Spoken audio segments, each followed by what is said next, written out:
Best conference I've ever attended, a day and a half, that's it. It's the last session, and everyone, people read their paper. Well, why not informally, why don't we just talk about what you and Adam might like to. Yeah, why don't you get started? I mean, you can read or we can talk. You were scheduled to go first, I think.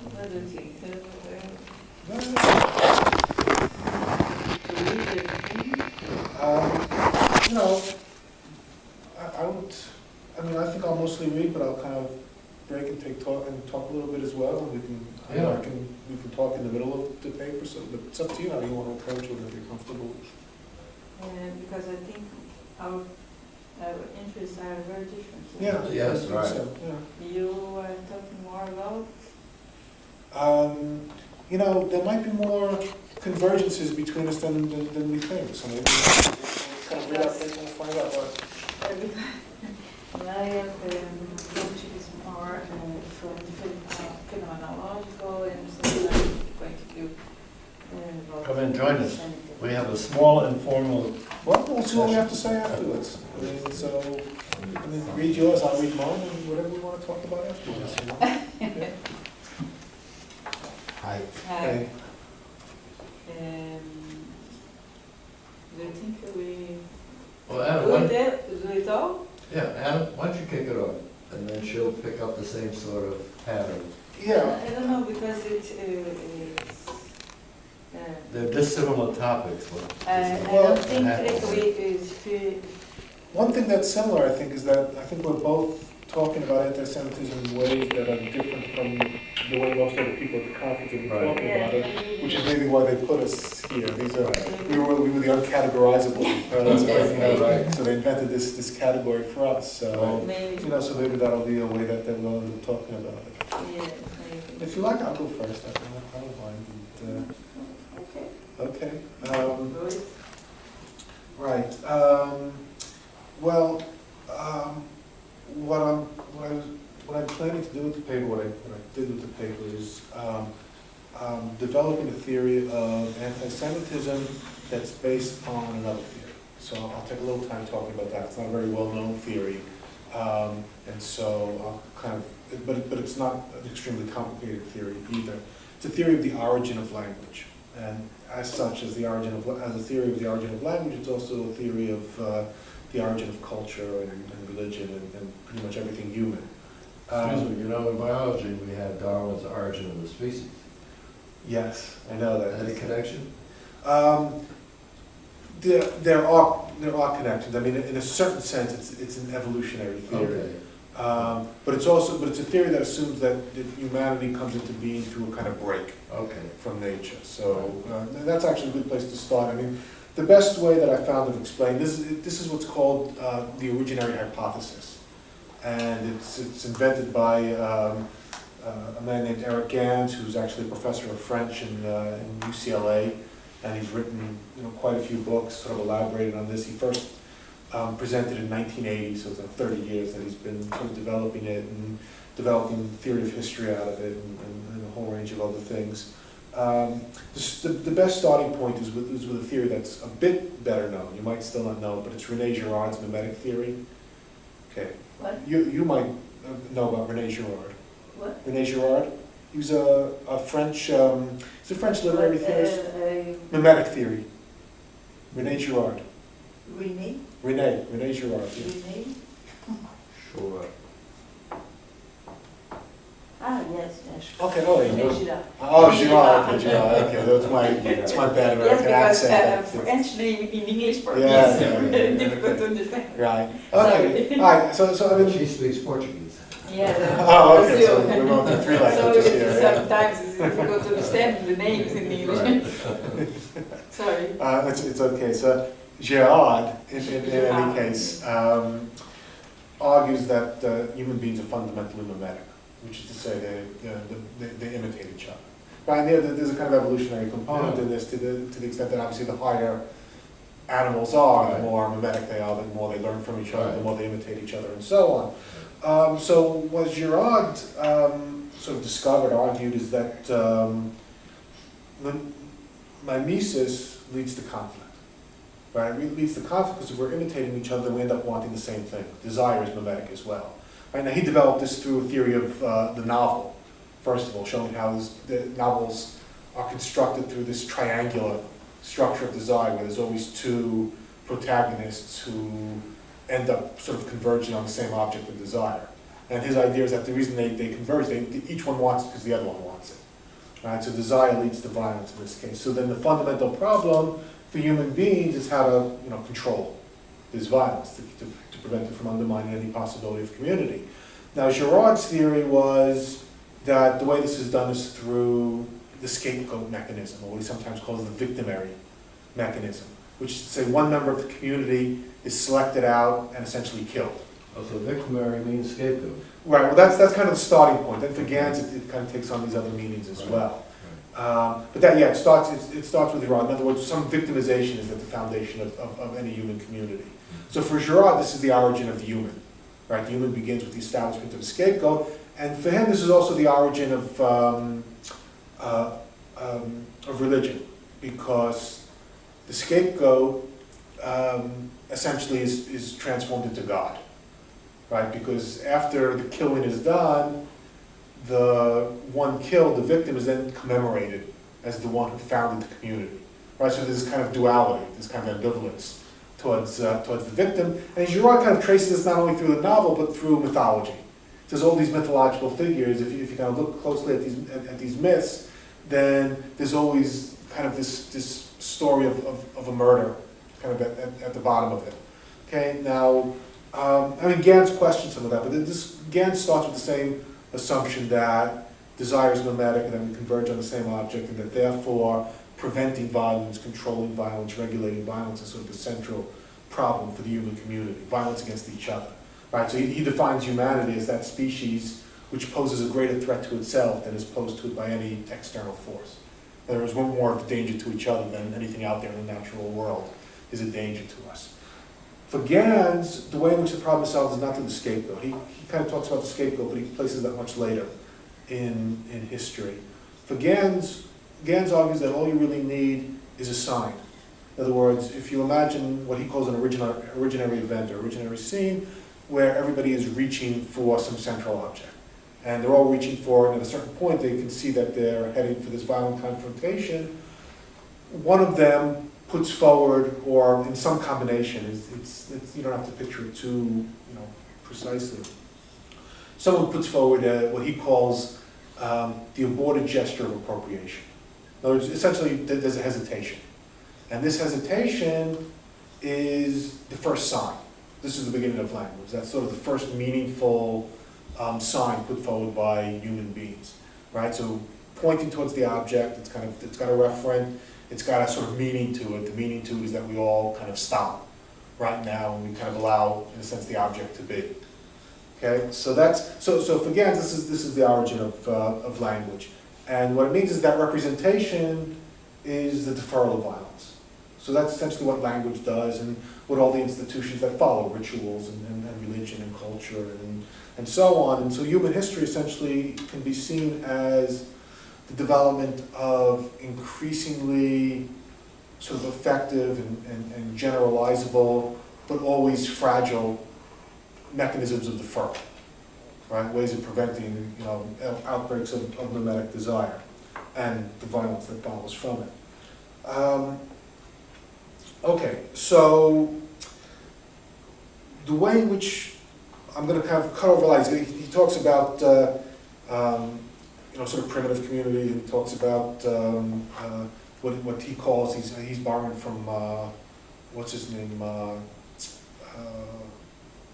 not Salins, but another anthropologist, what he calls the big man form of culture, where it's kind of organized around one sort of central sort of god king figure.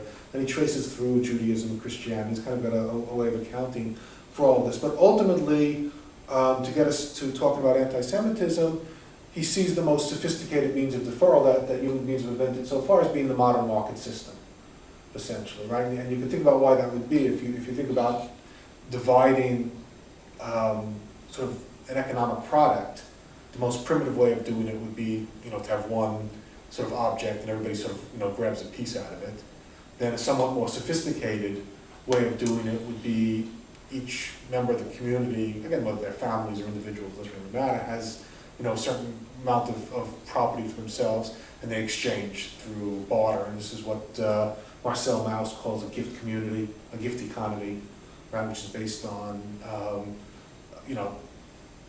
again, the simplest way of thinking about it is if I invite you to dinner for this Friday, you sort of invite me, a couple of Fridays down the road, right? You don't invite me Saturday, right? There's kind of a logic to it, right? You don't repay the gift right away. There's a sort of decorum and this sort of, there's kind of rules about it, informal rules about it. You'll invite me maybe next Friday or a couple of Fridays down the road. So there's a gift economy, which is more efficient than everybody just kind of grabbing the same object and kind of tearing a piece out of it. But at the same time, it's still, it requires you to kind of bring an object to somebody else and they bring an object to you and so on. And so the next step is essentially the introduction of money, which allows me to trade, with you without having any contact with you at all, right? You sell something to him and I buy it from him, right, using money. So this is a more sophisticated means of deferral, because then there's more objects out there in the world, and each person kind of, gets an object that's more impersonal, so we're not always struggling over the same objects and so on. And so he kind of sees, the development of the market through history, and of course ultimately in modernity, where you have a sort of full-blown market system, as a gradual movement away from, sort of more primitive and in a sense less effective, more fragile means of deferral, which are focused on a very kind of strictly organized ritual system and so on. Okay, so now we can start talking about anti-Semitism. Anyone has questions along the way, you can ask. But it's in the context of the modern market system that Gans first situates anti-Semitism. And I'm going to read a quote from Gans when he's talking about anti-Semitism. The Jew is not, in some undefined sense, a scapegoat for the larger society's frustrations. He serves as a model of the inexistent and unfigurable center of the market system. The Jew, having rejected the incarnation, incarnates the truly unincarnable, mediation. In the post-ritual world of market exchange, the Jew is a paradoxical construction who regulates the self-regulating market, who fixes the prices determined by the interaction of supply and demand. We must eliminate him to gain control over this inhuman mechanism. Okay? In a certain sense, this kind of overlaps with, it overlaps, but it's almost a kind of diametrically opposed image of the way in which Marxists talk about anti-Semitism. Actually, I went to a conference earlier today which was talking about it still in exactly these terms, quoting Adorno and Horkheimer and so on, that the Jew is essentially associated with the center of the market system, right? The market system has no center, right? Everything is kind of in flux, it's dynamic, there's no one controlling, prices and supply and demand kind of continually interact, no one determines what the prices are, no one could determine what the prices are, and so on. This generates all kinds of, again, anxieties, resentments, and dissatisfactions, and so the Jew is essentially placed at the center of this. Okay, so in that sense, in a sense, we can agree with the Marxists on this, except, for the Marxists, this is, a critique of the market system, whereas for Gans, it's more of an inadequate understanding of, or an inadequate engagement with the market system. But at any rate, he's saying something more here, which is the reason why Jews are put in this position. It's not just random. It's not like the Nazis or those who came before the Nazis just kind of said Jews and put them at the center. But he sees this as connected with the discovery of monotheism by the Jews. In other words, the notion of a God who kind of who can't be controlled through rituals. In other words, you can't make a demand upon God who's invisible, who's not accessible in any way, right? God gives you the law, and you sort of follow the law and so on, but you can't. There's no sort of cause and effect with God in the Jewish understanding of monotheism. And then of course the Jews reject, which he alludes to in the passage I just read, rejecting incarnation, right? So the Christians, Christianity in a certain sense found this inaccessible, invisible God sort of intolerable, right? So they incarnated in Jesus, and the Jews kind of resisted that. So the Jews are kind of the inventors of monotheism, and here I'll just read what I wrote. It'll be better than winging it. Antisemitism for Gans is ultimately predicated upon the paradox of the Jewish discovery of monotheism. The Judaic revelation presented knowledge of a single God beyond the means of control of totemic religions, and presented a single humanity whose knowledge of God is most profoundly revealed in the reciprocal relations between humans. At the same time, so there's a God who's universal, it's everybody's God, no one kind of has control of it, and so on. At the same time, this very revelation is granted to a single people, chosen to work out before the world the implications of this understanding of the divine. The spread of monotheism, already inscribed in its universalistic origin, could hardly take place other than through resentment towards those who both gave this God to humanity and selfishly claimed an exclusive relation to him. I mean, of course, we can see this, very directly with the Christians, right, who sort of blame, who kind of take the Jewish God and sort of universalize it and say this is what it really meant all along, but at the same time develop this antagonism towards the Jews who don't go along with this, who still kind of hold on to their own sort of archaic and exclusive and sort of selfish relationship to God. And I mean, the same thing more or less takes place with Islam, in a different way. Okay. What Gans calls Jewish narrative monotheism helps lay the groundwork for the eventual emergence of the modern market, not only by defetishizing local totems, but by separating faith in God and the obligation to follow the law from the national power and success of the Jewish people. If defeats and even destruction of the nation are given meaning by demands and promises that transcend those temporal events, then moral meaning can be found in the contingencies of history rather than the maintenance of a closed ritual system.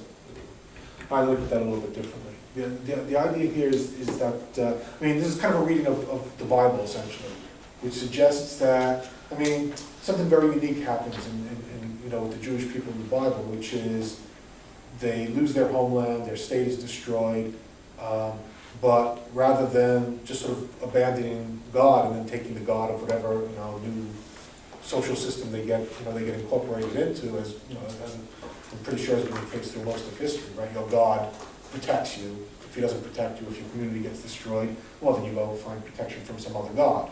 That doesn't happen with the Jews, right? They read, and the Bible is kind of a record of this, right? Reading all of these defeats and destruction and exile and so on as essentially messages from God, right? So history becomes meaningful, right? And again, this is something that Gans is suggesting that the Jews invented, making that history can become meaningful because you're playing out the relationship between the nation and God's will through history. And again, I'm suggesting here that this is kind of a Jewish contribution to the modern market, ultimately, because the sorts of dispositions and attitudes and habits that you need to act on the modern market are, let's say, a kind of patience, right? There are ups and downs, right? And things get better and things get worse, and you sort of, you have patience to follow through a longer historical process, and you don't assume that there's some kind of direct cause and effect between what you do today and what you get tomorrow, right? So this kind of, longer historical view that is needed for, that you see even in kind of modern Republican theories, small R Republican theories of government have this component to it, right? That sort of the history of the nation is sort of the history of its, Spinoza is probably the best example of this sort of history of your making good laws and following those laws and so on. But this contribution of Judaism to modernity collides with the more specifically Christian contribution, or rather the revision of Christianity constitutive of modernity. All right, what I'm starting to do here is kind of trace these two paths to modernity. Kind of convergent paths, one that comes from a sort of revision of Judaism, and one that comes from a sort of revision of Christianity. There's other stuff in modernity as well, but that's what I'm focusing on here. All right, according to Gans, and here I'm quoting again, where Jews had understood that the real center was inhabited by the being of the sign, the Christians realized that this being was generated and could be generated anew by an act interpretable as victimization. In other words, while Jewish victimization was already a sign of Jewish chosenness, right, obviously already for Judaism, the fact that, that the Jews, that there's antagonism towards the Jews is in a sense kind of proof of their election, this was a burden borne by Jews alone, right? There's nothing in Judaism that kind of suggests that anybody else has to do this, right? That anybody else has to kind of form this unique relationship to God, and so on. For Christianity, the persecution of Jesus is imitable, and identification with it the source of salvation. Okay, so this is kind of where Christianity, in a sense, breaks with Judaism. But this also meant that Christianity provides the model for anti-Semitism. And here I'm quoting Gans again. The anti-Semite compels the Jew to enter the infernal circle of rivalry and persecution in order to reenact his own Christian conversion. He is the new Paul, and the Jew is the Saul he used to be. Okay, so again, here he's talking, there was a talk yesterday that kind of set up something similar, that Christianity sort of needs this sort of persecutory relationship with Judaism, this figure of the Jew to constitute itself. Okay, now... That it has to persecute the Jews, or that it has to be persecuted like the Jews? No, that has to persecute the Jews, right? But in a sense, you're picking up on something that I said, which I'll follow up on now, which is victimization and a persecutory sort of attitude is central to Christianity, and it plays into modernity through Romanticism, right? This kind of, Gans sort of works through what he calls the constitutive hypocrisy of Romanticism, which is the romantic individual performs his rejection of the market system, right, and proclaims a sort of, this goes back to Rousseau, who was sort of the first example of this, proclaims this kind of unanimous rejection by all of, bourgeois society, but does that ultimately in order to construct a compelling persona, to operate within bourgeois society. I mean, there are so many examples of this. It's so much a part of capitalist or bourgeois society, whatever you want to call it, we just take it for granted. There's just these obvious examples like James Dean, right, whose figure was exactly that. Right? So épaté bourgeois. What? Épaté bourgeois. Yeah, well, that's a big part, right? Yeah, you arouse all of this antagonism towards you, but again, that just makes you the center of attention, right, and increases your value within bourgeois. And every movie star in some way kind of situates themselves. Rock stars in the whole history of American popular culture, you could talk about in this way. You shock people, and then 20 years later you get knighted, right? So he's kind of tracing this, and again, you can sort of trace this back to Christianity. This is sort of you could say secularization of Christian understandings of victimization and persecution and so on, but in a safer way now. You don't actually have to die at this point. It's kind of an act by now. Okay. In abiding tension with this individualistic gesture, so that's part of it. This is how the market develops. This is how we kind of enter the market, right? This is why every teenager has to have their own distinctive look, right? Every teenager has to be everyone's against me. I'm going to show who I really am, and so on. And that's how in our culture, that's how you develop your individuality, right? By being persecuted and hated and kind of sacrificed, and then you sort of emerge with your own with your own distinctive style out of that. It's funny, it's kind of hypocrisy, but at the same time it's productive, right? It sort of works, and I'm not sure there's something else, right? To replace it with. Something very similar happens with nationalism, which is, the development of nationalism takes place in the same way. Each nation has to sort of liberate itself from some oppressor, whether it's internal or external, whether it's a feudal regime or it's some kind of, colonialist oppressor, which at the same time is a kind of a mimetic model, right? We want to be like the ones who are oppressing us, but we have to, antagonize them. We have to struggle against them at the same time. And again, the national liberation takes place in the same way through martyrs, right? Who become the founders of the nation and so on. Okay, and then Gans argues anti-Semitism intensifies in the bourgeois era because it is at this point in history that persecution, which grants significance, comes to be preferable to indifference. At this point, the Jew's indifference to Jesus is no longer a veil covering his guilt for the crucifixion. It is itself the ultimate persecution. To opt out of the theater of national life is ipso facto to operate in the hidden realm of conspiracy. The Jew is the ultimate dandy, whose detachment from society, in principle, regardless of fact, is a sign of his omnipotence. The anthropological meaning of anti-Semitism may be expressed in terms of the market. but only insofar as the lesson of the modern market is itself understood as a transhistorical revelation concerning human exchange. The Jew is designated the subject of the market because, faithful to the empty center revealed by the burning bush, he remains in principle indifferent to the object, whether of persecution or adoration that he finds there. In other words, again, this goes back to the same, the Christians put a person at the center of their sacred scene, and the Jews don't, right? And so, as modernity develops through nations that also put the kind of figure at the center of the scene, and the Jews, again, it doesn't really matter what the Jews are actually doing at this point. The configuration, the Jew-Christian relationship is configured in such a way that the Jews are seen as those who are indifferent to what's at the center of the scene.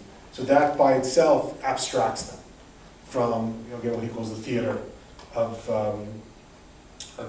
national life. And which again, goes back to the situation of Jews at the center. They must be hiding something, they must be controlling things behind the scene, and so on. Okay, the fury of the here this is me, but I'm kind of going back into quoting in a second here. The fury of the Nazis' assault against the Jews gathered together all these threads of the anti-market revolt within a desperate attempt to displace the primacy of the Jews and falsify their narrative. Again, this is a quote from Gans. Enraged at the Jews' monotheistic equanimity in defeat and disaster, the Nazis hoped to inflict on them a catastrophe so great that it could not be understood as a message of God to his people. Okay, which I think is actually a pretty original way of understanding what the Nazis were trying to do, right? To inflict a catastrophe so great that it wouldn't fit the narrative anymore, right? All the other narratives. Extermination. Right, in other words, all the other narratives, right, getting driven out of your homeland and so on, we can fit that in, God is punishing us and so on, but this is too big, this kind of breaks the whole thing, which in a certain sense it did, right? That narrative sort of really hasn't worked for Jews For many people. Well, we don't have to quantify it. I think probably for most Jews afterwards, but either way, it certainly damaged them significantly. Okay, so this is anti-Semitism up through into the capitalist period, up through the Holocaust. Okay, now something new happened, so I'll start reading a bit and see if I need to stop. The ultimately omnicidal potential for human violence revealed by the Holocaust introduces something new into this equation.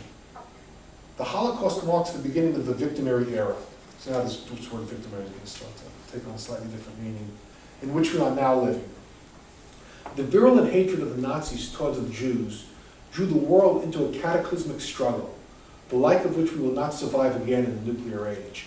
And Gans kind of talks about this in various places that I'm sort of cutting out, where you have to think about, the impact of the Holocaust, which Gans says someplace is kind of the closest thing to a divine revelation that we've had in the modern period. The impact of the Holocaust has to be sort of combined with Hiroshima, sort of coming right after. Because, not that there's any equivalence between Hiroshima and the Holocaust, but it's more that if you take the Holocaust and apply to it the means that we now have, as revealed through Hiroshima, then... You get around. Then what? You get around. Well, maybe, but we get something we can't tolerate. Right. In other words, the Nazis with the atomic bomb would kind of reach the levels of violence that, we're at this point where it's not even clear humans could survive such a violent, cataclysm at this point. Okay, so the eschewing of such hatred must be at the center of a new system of deferral constructed after the war. So whatever looks like, and of course, what looks like is can be very variable. Whatever looks like the Nazi-Jew relation must be uncompromisingly prescribed.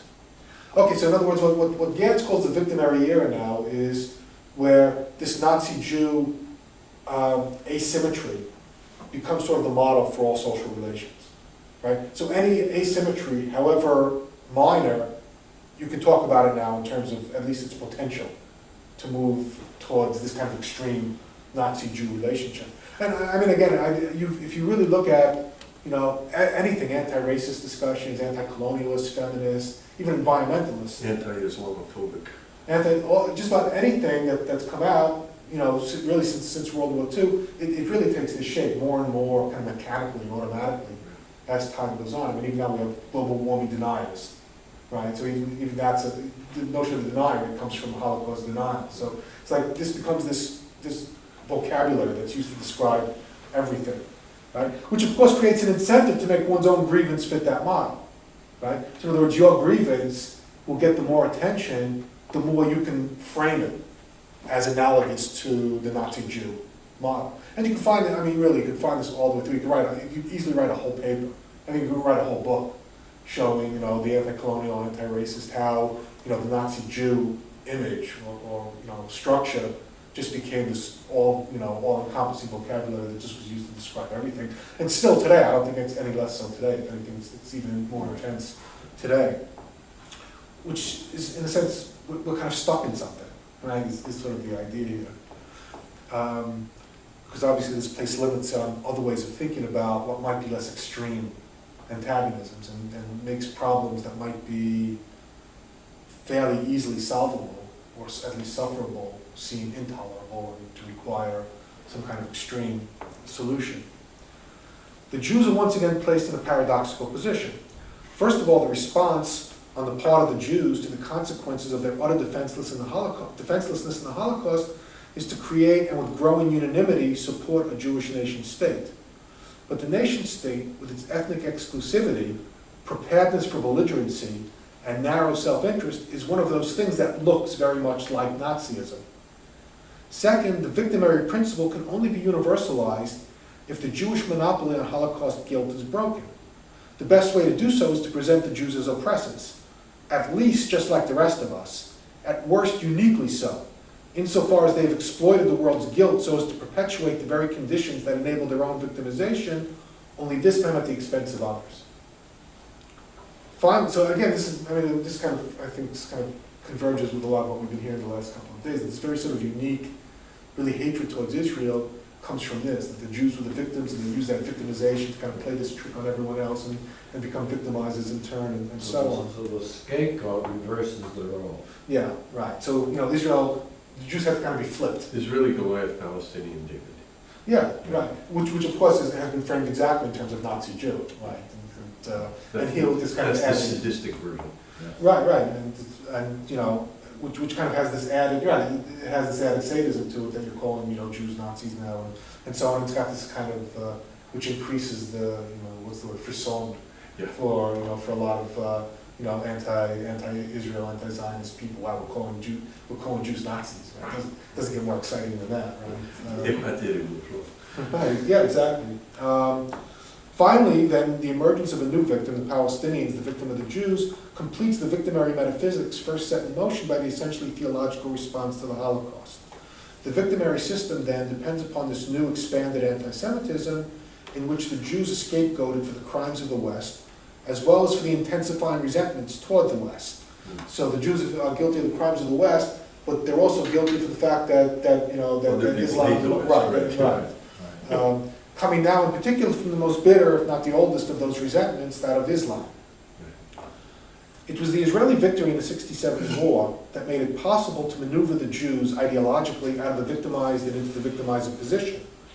But this maneuvering might have gone no further than the kind of standard anti-colonial critique applied to the US and Vietnam or the European powers, without the increasing abandonment of nationality on the part of the Western Europeans and the rise of radical Islam.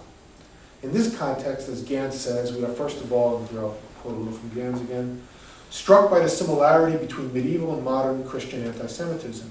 In both cases, the Jew is accused of remaining behind in the old Israel, rather than entering the new Israel of Christianity. It is by this suspicious archaism that he betrays his immoral preference for honoring the historical memory of his monotheistic discovery over its inherent promise of universality. So the Jew preserves his own privileged relation to God over, you know, the benefits of God for everybody, right? The dissemination of this message to everybody. Whether well-poisoned or a protocol worshiper, the Jew is accused of refusing to love his non-Jewish neighbor as himself. Okay. It's really not his non-Jewish neighbor as himself, it's his non-Jewish neighbor as his fellow Jew. Yes. He's being accused of not allowing the Gentile into the circle Right. of us, even if he treats him well. Yeah, that's right, because there's always some, added value Right. to the, to the intra-Jewish relationship. I'll skip a little bit here, and get to his discussion about Islam, and how that plays into it, and then kind of finish up. With the most politically influential currents of contemporary Islam, meanwhile, we do most emphatically see a rejection of the market. In other words, Europe is maybe rejecting nationality, but they're not really quite rejecting the economic market, right? They're rejecting, what I would suggest, and I think Gans is suggesting is a component of the market. You can't have, ultimately, I don't think you can have an economic market without nation states, because without nation states, you can't really have a rule of law where those applying the law, implementing the law, making the law are in some way accountable to those who the law is applied to. I mean, it doesn't really work on a global scale, right? You need sort of more local national units to do that. But at any rate, the European antagonism towards Israel comes from, again, for the Europeans, we're moving past all of that. Nationality, nationalism, that's what led us to, to the Holocaust and all that other stuff. We're moving past that, but Israel just keeps dragging us back, right, into this muck and mire of nationality and all the wars and antagonism that comes with it. When you refer to the economic market, I've in the past been a consultant for the World Health Organization, and Israel is in with the European countries because of their association, obviously, their lack of solidarity with the Middle East. And it's strange because when you take a look at the economy of Israel and the economy of Europe, you're probably much closer than the economy of Israel and their neighbors. But they've been banned from being in the Eastern Mediterranean region of the World Health Organization, Right. and assigned a role in with the European group. Yeah. They don't fit. Right, yeah, I mean, first of all, they have to be recognized by all those countries, right? I guess that you have to participate in an organization with them. Maybe, let's see, the way in which he talks about Islamic anti-Semitism in particular What's his first name? Eric. Okay. E-R-I-C. And, if you want to learn more about Gans and all of this, he's got a website called Anthropoetics. Generative anthropology, Yeah, that's it. any way of thinking? That's it. Good for poetic. What's your name? Anthropoetics. I'm going to write it up on the board there. Anthropoetics, the Journal of Generative Anthropology. Yeah, and he's got, there's nothing to write here with, but A-N-T-H. I do want to for me, please. Yes. It's a journal, and he's got there, and most of what I'm actually quoting from is if you see on that, His full name is? Eric Gans. G-A-N-S. Anthro. T-H-R-O, sorry. And this? P-O-E, sorry. G-A-N-S. P-O-E. Anthropoetics. Yeah. And this is the journal. Yeah, it's a website, it's got the journal, and it's got what he calls the Chronicles of Love and Resentment, and most of what I'm quoting is actually from that. He likes your stuff too. Yeah, we've been working together. I kind of found out about this now, it's only about 10 years since, and so, we become friends, and It's a big Gans family in New Haven. oh yeah, it's a pretty common name also. Right. I've seen a lot of places Right. lately. He talks about Islamic anti-Semitism mostly in terms of Muslims, at least radical Muslims, kind of see themselves as outside of the market, as opposed to with the European countries, it was the Jews kind of usurping within a country. But with the Islamists, it's more of a sort of global antagonism from outside the market to inside the market.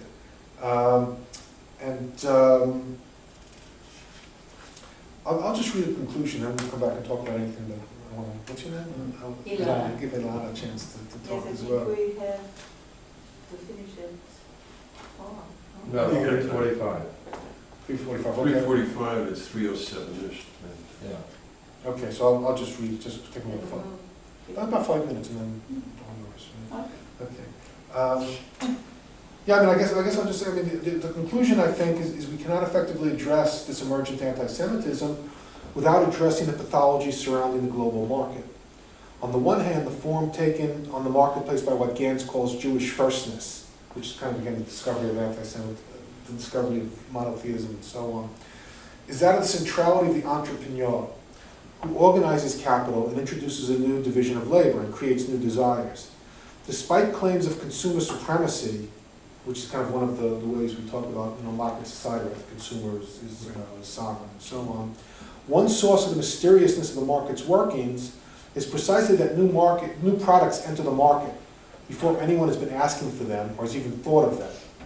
Tales of consumer manipulation take on their plausibility from this fact. In other words, things really do come out into the market, right, that nobody's been looking for, that seems to be coming from nowhere. Similarly, the solicitation of investment capital from the outside inevitably looks conspiratorial, especially when heavily regulated markets require political maneuvering before new projects can get off the ground.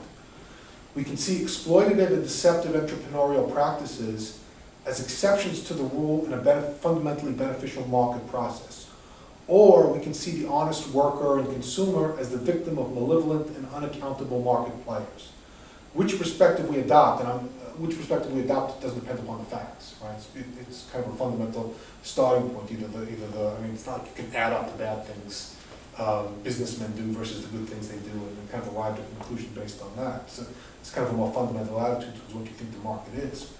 Which perspective we adopt will determine the way we think about regulating economic institutions, and only a fundamentally benevolent view of the market will make it possible to accept the basic asymmetry between producers and consumers, capital and labor, and resist the search for scapegoats for our disappointments on the market.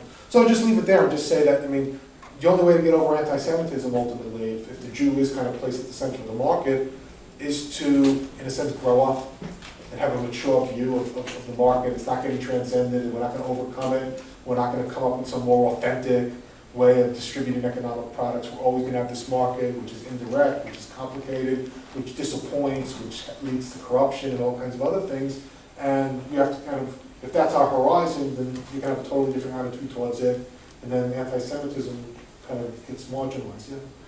Did you go to the session, the last set of breakout sessions, there was a talk by Bjorn Milbrandt, University of Marburg, Conceptualizing Contemporary Anti-Semitism in Germany, theoretical, whatever. One of the things that he pointed out was that without it being anti-Semitic at all, German media is pervaded by images of market forces that really are just drawing Nazi imagery but removing the direct connection to Jews, but sort of cockroaches and locusts that devour and so on, using all these metaphors to describe the bosses.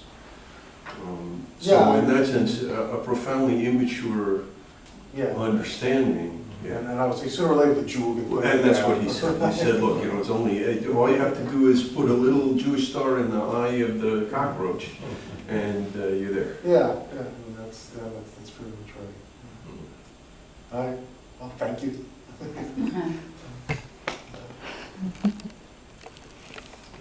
So I'll be reading because my English is not so good.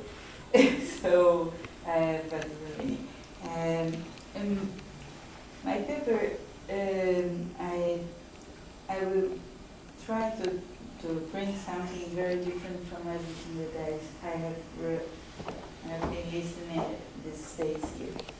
I'm a psychoanalyst and an anthropologist, a socioanthropologist, and I have been working the last few years with a philosophy, they call it Einstein. I don't know if somebody has heard about it.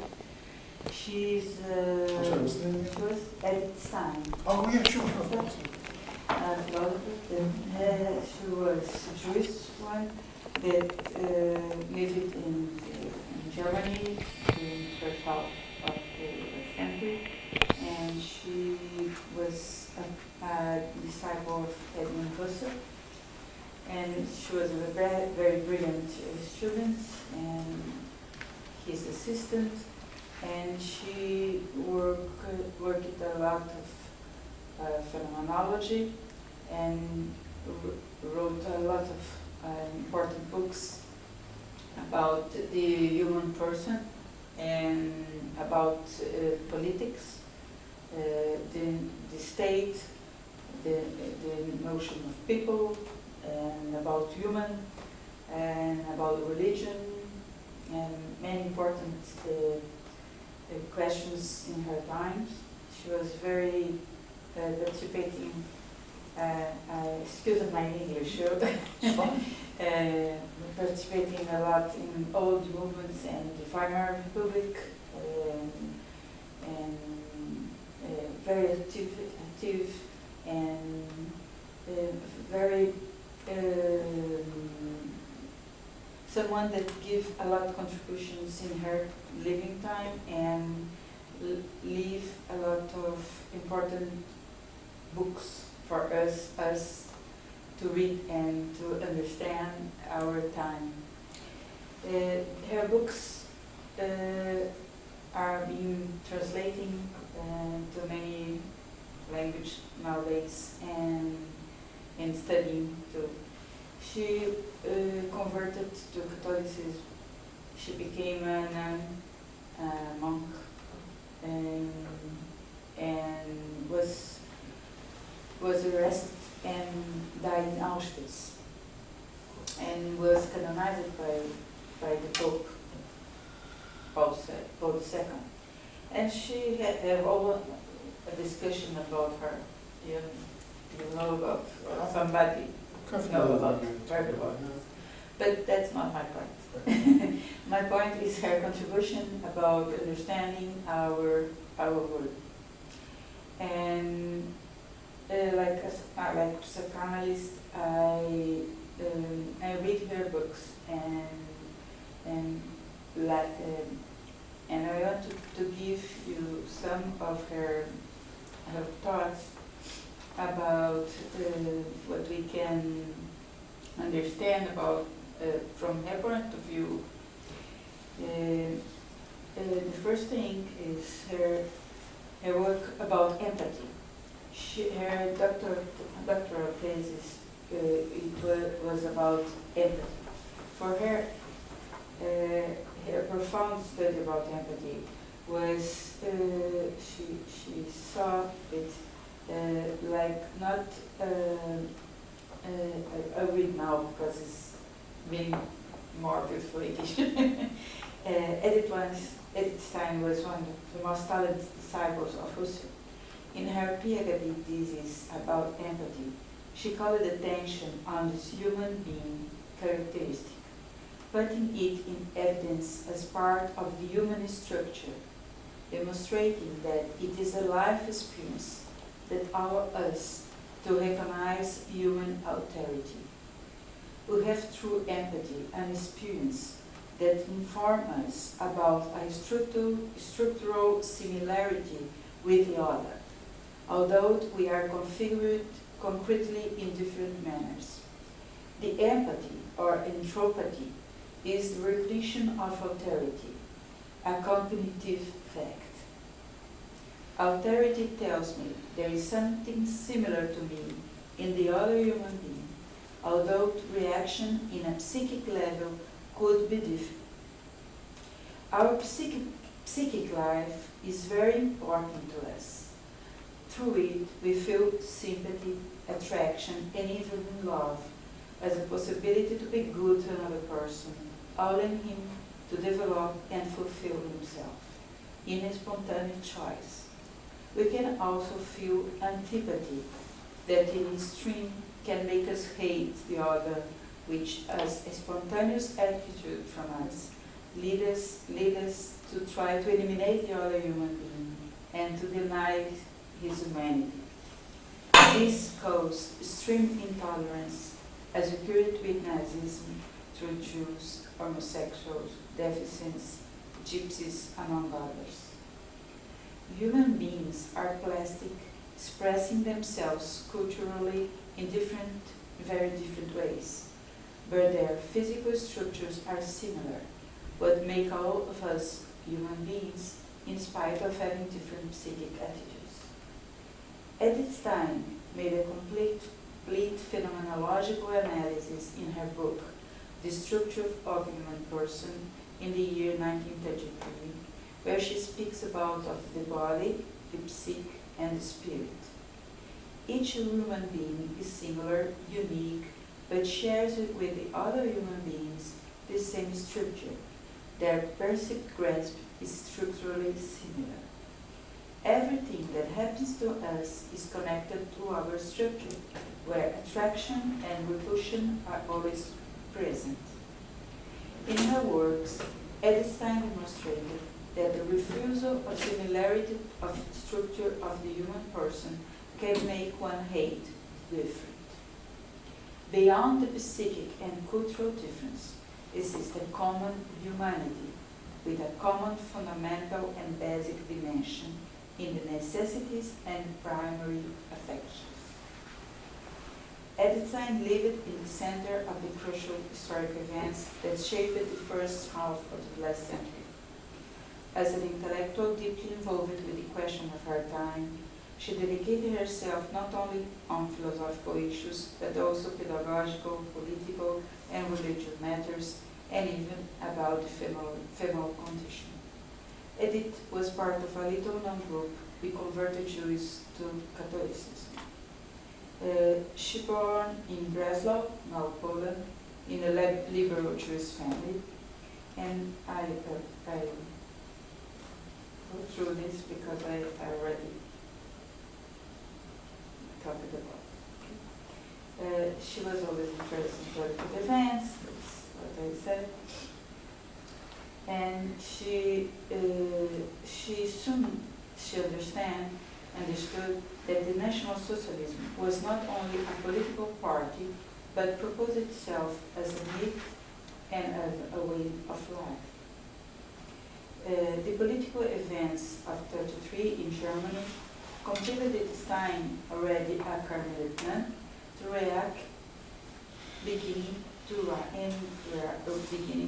begin to write her autobiographic book called About the Life of a Jewish Family, with the intention that she mentioned in the preface to show the life of a Jewish family.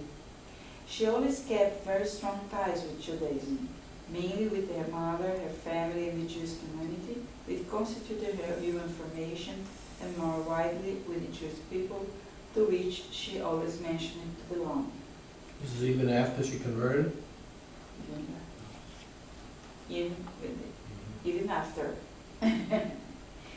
Through her family story, she wanted to give a concrete example of a Jewish community, linked not only on blood ties, opposing to those who supported the idea that it is a race that delineate and distinguish human beings. Analyzing the notion of people in one of her works, she said that the blood ties are relative, being predominant the spiritual legacies. For her, people is a spiritual community. Edith Stein saw the Nazi phenomenon sustained, among other reasons, by the mistake of approaching the human being and the world from the Illuminist and the rationalist point of view. During those turmoil days, Edith Stein also wrote a letter to Pope Pio XI. This letter has religious, moral, and political values because she asked him to take a spiritual position, to leave his silence and write an encyclical condemning anti-Judaism, alerting him to the dangers of Hitlerism for the Catholic Church itself, of which neither negotiations nor collaborationist politics will save. The symptoms were very deep, in many sensible zones, as education, youth, human rights, race, atheism, totalitarianism. Her diagnosis was very accurate because she takes a stand that placed her among the victims. But she did get no answer to this letter and was very much disappointed. And in her own words, she wrote, "I know the Son Pope received my letter. I'm sure he may remember it many times," because she was diagnosing very well what was going to happen. Her foresights were born from deep studies clear information, interior liberty, ethical indignation, solidarity feelings, high conceptions of politics and state, of dignity and knowledge of the rights of human persons. Neither the letter nor her written family story gave any immediate fruits, but they are documents of an extraordinary moral strength and immense historic value that make possible comprehend what was life's situation at that moment. Edith Stein's life is undissociable from the story of the Jewish people, and as the Portuguese and Spanish converts of the 16th century, she was persecuted and murdered, not for her ideas or creed, but for her Jewish origin, even though she converted to Catholicism and turned to be a Carmelite nun. Pope John Paul II, when he canonized her in October 1998 with the name of Saint Teresa Benedicta of the Cross, said, Jew, philosopher, Carmelite, martyr. She brings in her intense life a dramatic synthesis of our century. The work of Edith Stein has been translated to many languages, as I said, and studied intensely in these last years. She criticized modern world, the originated National Socialism and Stalinism, questioning the potential disease of the human being resulting from epistemological perspective of the theories used for his studies and treatments. And this is very important because we still today use the same perspectives to study the man, ourselves, and to treat, then I'm thinking about the psychological and the medical treatments we use to take care of ourselves, and many of these methodological and epistemological ways are making us more sick instead of taking care and solve our problems. She stands her view of her situation lived by human beings in our days, worried with the dignity of every human being, and already warning us from the 30s of last century about the enormous dangers of our modern society, such as pragmatism, efficiency, directing our eyes to the essential. To be able to admit the other, the different, the strange, we must enlarge profoundly our dimensions and accept the differences. Welcoming the other is based in acknowledgement of similarities, but also implies in a moral and ethic attitude. Even if the other, the different, the stranger, bother me, and I feel antipathy for him, and want to eliminate him from my path, is a human being like me. This ethic question, suggestive and so important at its time, will be touched in the following under the psychoanalytic approach. And now I want to call the attention to the contribution of psychoanalytical experience and how we see nowadays the ethical experience that we are able to have like human beings. How we can have an ethical experience. It's not a simple thing.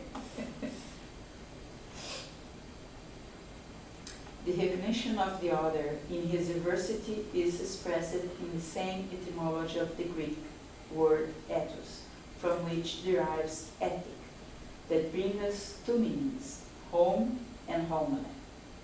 The first is a place to live.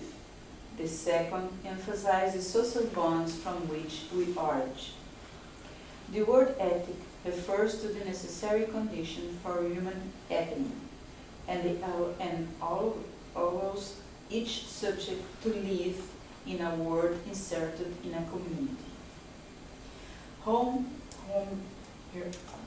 homeland, a place to live, means a place to be that is direct and profoundly related to the question of the meaning of life. This place, considered a condition to the emergence of the being, is, in reality, the we inside which the subject can build his singularity. It is the founding relation with others, the belonging to a collective group, being part of a community that constitutes the basic condition to become the subject and to develop his singularity. Usually, the ethical experience is seen as fruit of learning, of aggregation to a personality that is being formed, organized, what leads to the importance of a socially given to education, helping children information through which the ethical register as a personal experience. That's what normally we think, that we'll teach a child to be ethical. We teach him. But in the contemporary psychoanalytical clinic, we have the necessity of paying attention to the base of the human condition.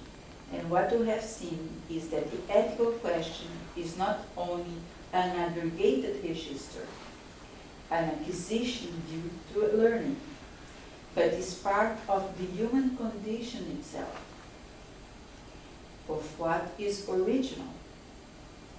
Thus, there is, from the beginning, a foreboding of the ethic.